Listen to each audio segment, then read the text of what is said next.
Hello mga sir, ito magtutraboshoot tayo ng Honda Click na galing sa ibang paggawaan. Ito mga sir, ready isang tinagal doon at hindi pa nagawa dahil nga doon sa kanyang problema ang check engine. Ito. Tumutunog naman yung fuel pump niya mga sir, nakikita ko naman. Meron siyang check engine at pinagbubuksan-buksan na to hanggang sa pinagpalit-palit na yung ECU. Ayun, at ganun pa rin yung naging issue niya. Ngayon, itatry ko muna siyang i-diagnose. Tingnan ko muna to kung ano yung tinutukoy ng check engine na to para makita natin. Maaring CKP sensor yan or maaring si si doon sa sa baba. Kasi kung tumutunog naman yung fuel pump, pagka pinustart mo naman siya, kumukrap yung panel. Yan. Check muna natin. Tanggalin natin dito. Step by step ang gagawin natin dito mga sir kapag once na ganito yung problema ng motor ninyo. Pinaka-importante, i-check nyo muna yung pinaka-wire. Huwag muna kayo bibili na pisa. Kung hanggat maaari, huwag nyo nang piliting paanda rin. Baka sa simpleng problema nito ay dumami yung problema. Kasi umiiyak na yung may-ari nito. Hindi na daw nakakatulog. 3 days na raw. Kaya ito, tulungan natin. Hello boss, baka pwede testing mo din. Nag-testing. Oo, easy uwi. Pag niya nasa wiring ito. Okay, ito. Sa langan natin ng diagnostic tools, dito tayo magkakaalaman. Tapos on natin. Minsan, ang problema natin kapag medyo nagkakaedad na yung motor, yung mga wire kasi nagkakaroon siya ng corrosion.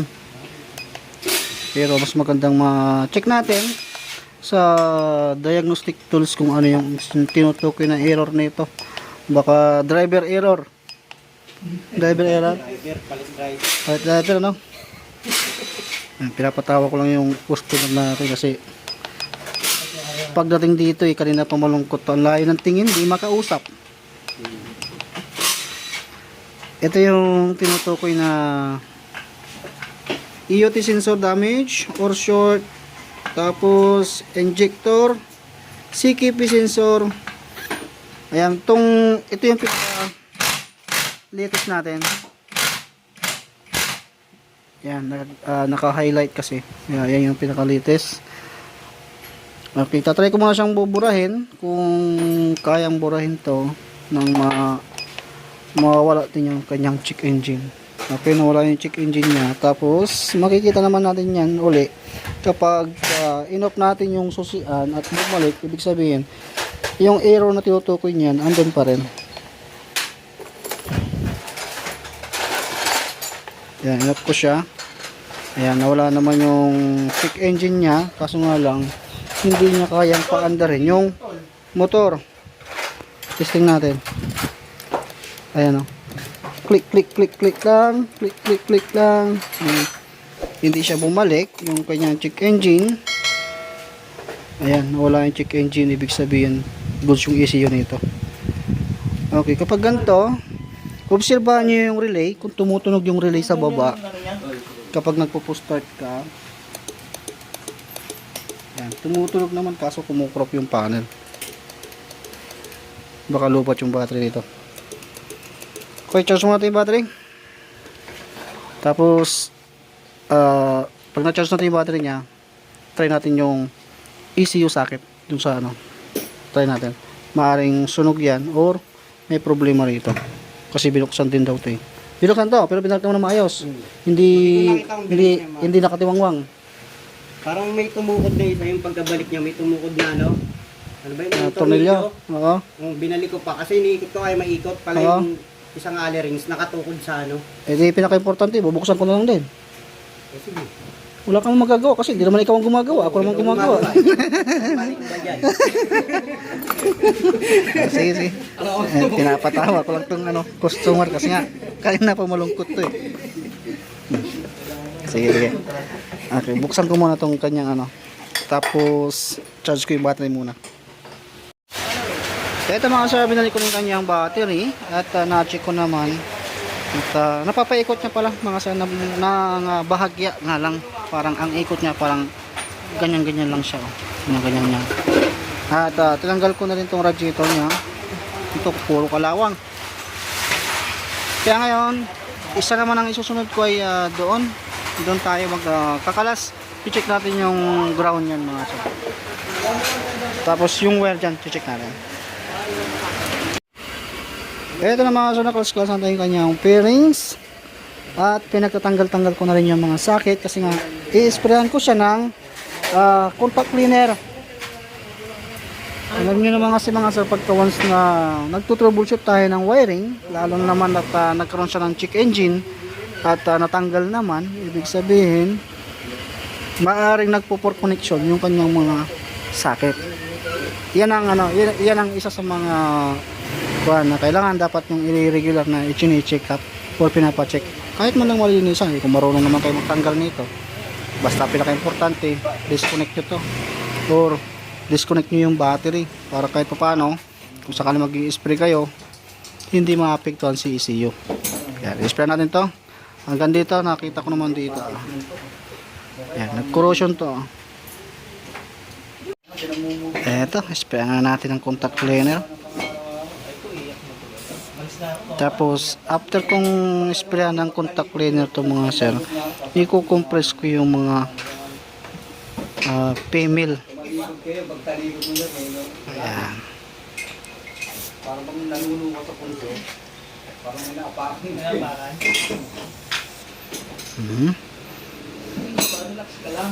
Kasi dugoy na ako ni Dodo. Ayan. Tapos patutuyin ko saglit. At itong mga sakit na to, i-compress natin. Paunti-unti.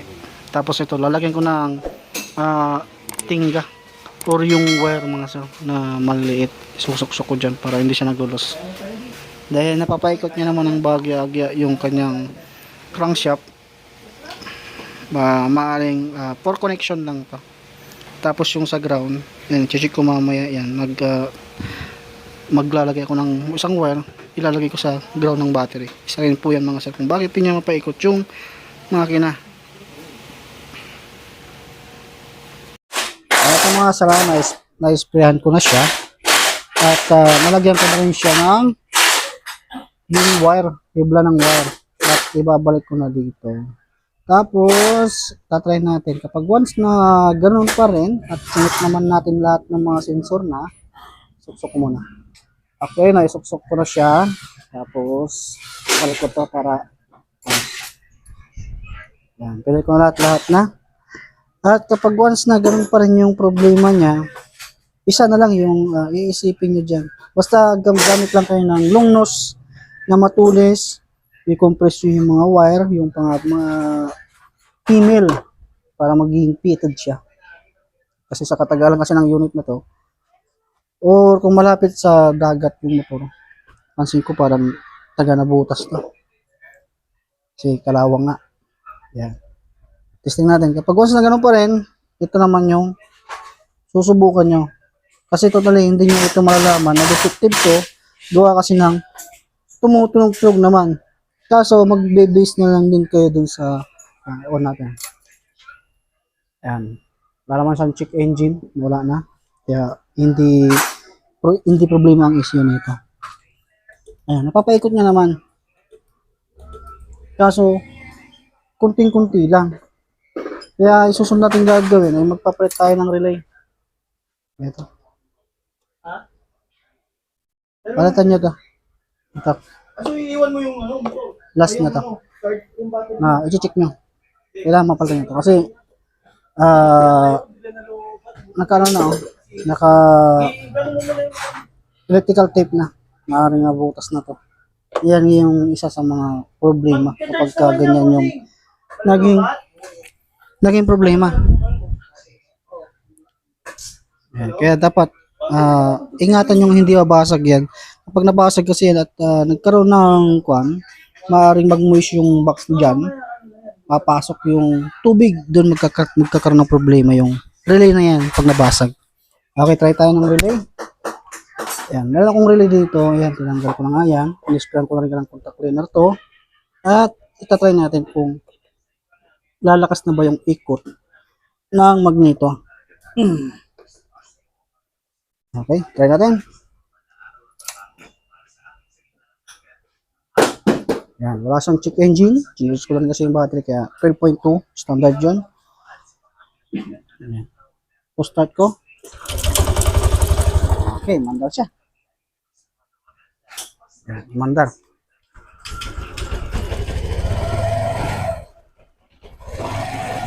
Okay, patay natin kasi wala siyang coolant. At least, umandar yung unit. Kaya ko lang din naman to binuksan tong kanyang play rings na dapat ito sanang uunahin ko.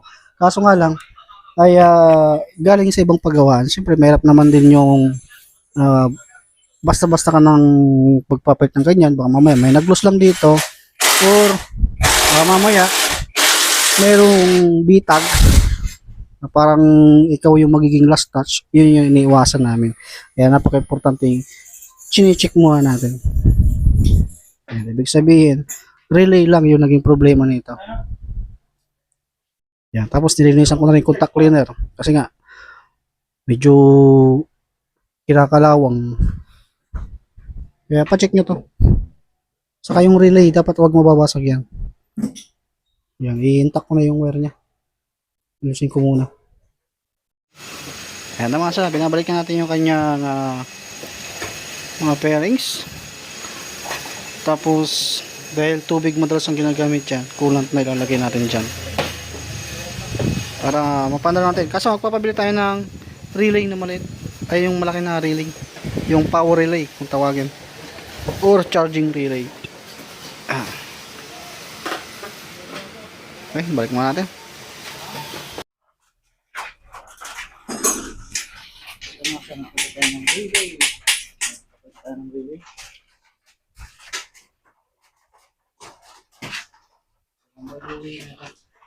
Tapos kulang na rin yung nalagay natin doon sa receiver lang. Hindi na siya.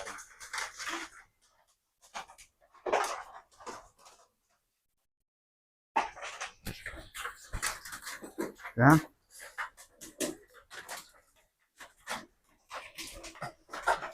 Sige, pandari mo.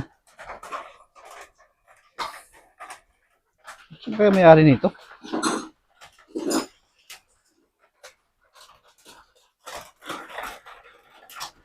Yan, nagpalita tayo ng relay. Ayan, maandar na siya.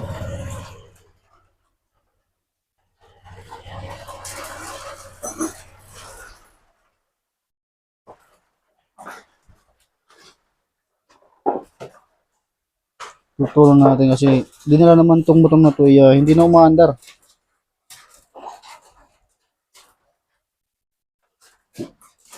Pero ngayon ay umaandar naman na.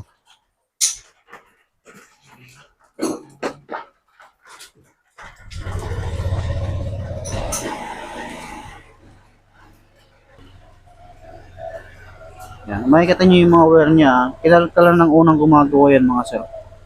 Hindi na kami yung gumalaw niyan. Chinik lang natin yung wire dito sa may ano. Pero hindi na namin minanawal yan.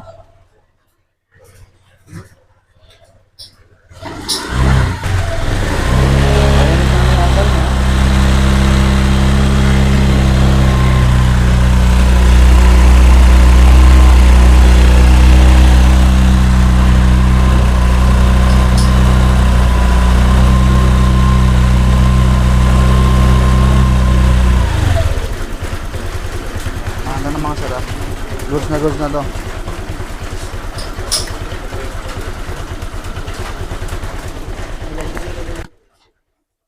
Okay na to mga sir. Ganda na lang yung video natin. Kung sakali ganito yung mangyayari sa motor ninyo, napaka-importanting basic step ang gagawin nyo muna. Huwag muna kayong magpakalkal o magkalkan. Check nyo muna yung mga wiring, fuse, relay, ganyan. Tapos pa-diagnose nyo kung ano yung tinutukoy na error para malaman ninyo. Okay, goods na to.